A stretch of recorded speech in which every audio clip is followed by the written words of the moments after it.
2015 Chevy Colorado 2.5 thermostat housing replacement. The thermostat housing is located on the left side of the engine, on the side of one next to the water. It's bolted to the water pump. Okay, it's on that side, and to get access to it, you're gonna have to remove our air duct here to remove for this. And there is two 8mm we need to remove so you can see clearly. All right, let's do it. All right, let's loosen that one. Okay, the other one is at the auto body down there. It's a little awkward to get access to. I'm gonna use my 3A ratchet, electric ratchet, to get it off, or you can use regular hand tool to get access to it. It's right there. I don't know if you guys can see it. It's at the bottom of the auto body. Okay, let's take it off. Good. And let's remove this T30 here. Perfect.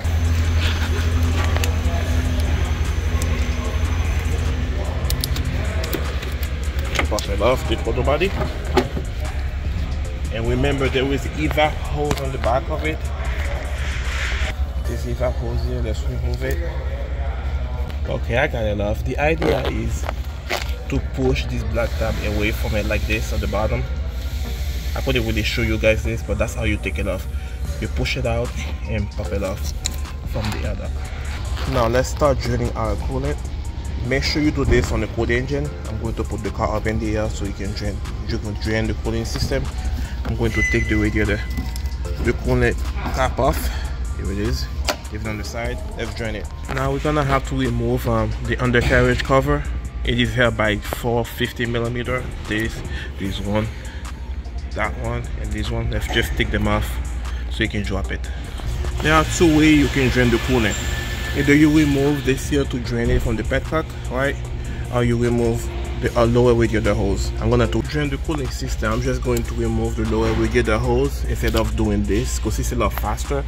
Only do this on the cold engine, by the way.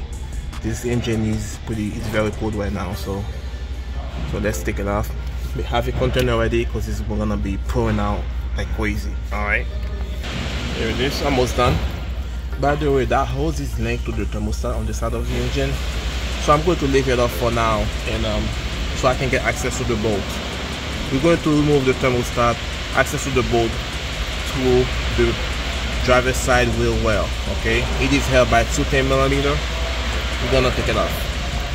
So we're looking at the thermostat through the driver's side wheel well. That's the tire here. You guys see there is a 10mm bolt down there, and there is one on top. We're gonna remove those two bolts, and make sure you don't yank it out because there is a connector attached to it. We're gonna remove the bolt and unplug it. All right, that's the idea. Here is my setup. I'm using a long extension with a 1/4 inch and a long 10mm. I'm directly at the bolt. I'm breaking it loose right now. There you go. Upper bolt now, same setup, right? Going to break it free right now.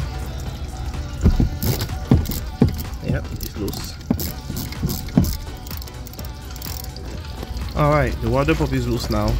Not the water pump, sorry. The thermostat is loose. As you guys see, it's leaking. So let's pull it. I have a container ready. Alright. There you go.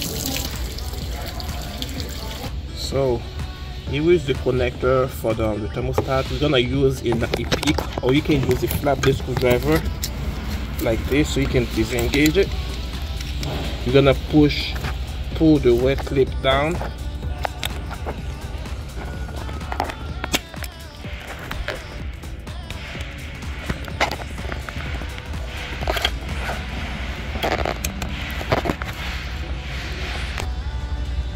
So I ended up unplugging the connector from this side here.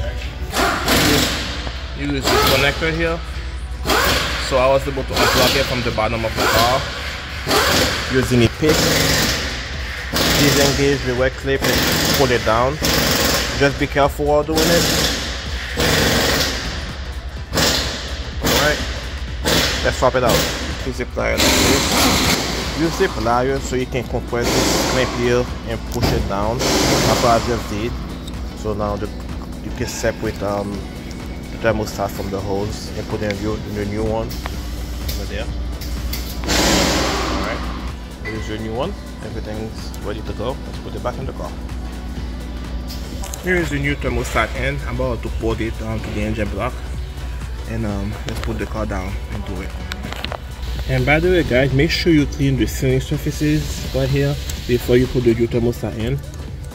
I don't know if you guys can see it. I just cleaned it with a rag. It's not that dirty anyway, but make sure you clean the old gasket off of it with a rag, okay? And some brake cleaner.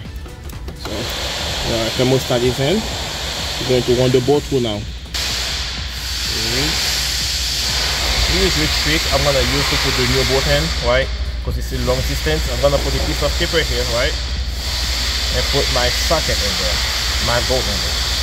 Here it is. That way my bolt won't fall off while putting in the water on in the thermostat. All right, it won't go anywhere. Here it is.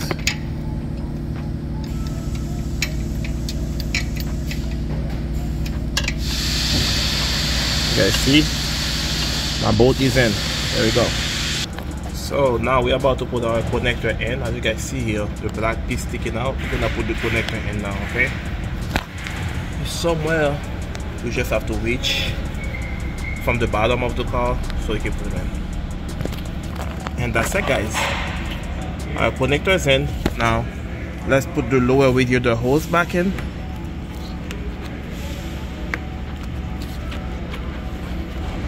Here you go, and make sure we decompress that so you can clamp the hose in place. Now thermostat is in, everything is all good. I have a video on how to bleed the cooling system. I'll post the link in the comment section below. And that's it guys. Now all you gotta do is just fill up the cooling system and let the vehicle run for about 20 minutes with no cap on. Take the cap off, let it run, and have the heat on full blast, and the cooling system will burp the air out of the system. All right, and that's it guys. Thanks for watching. See you on the next one.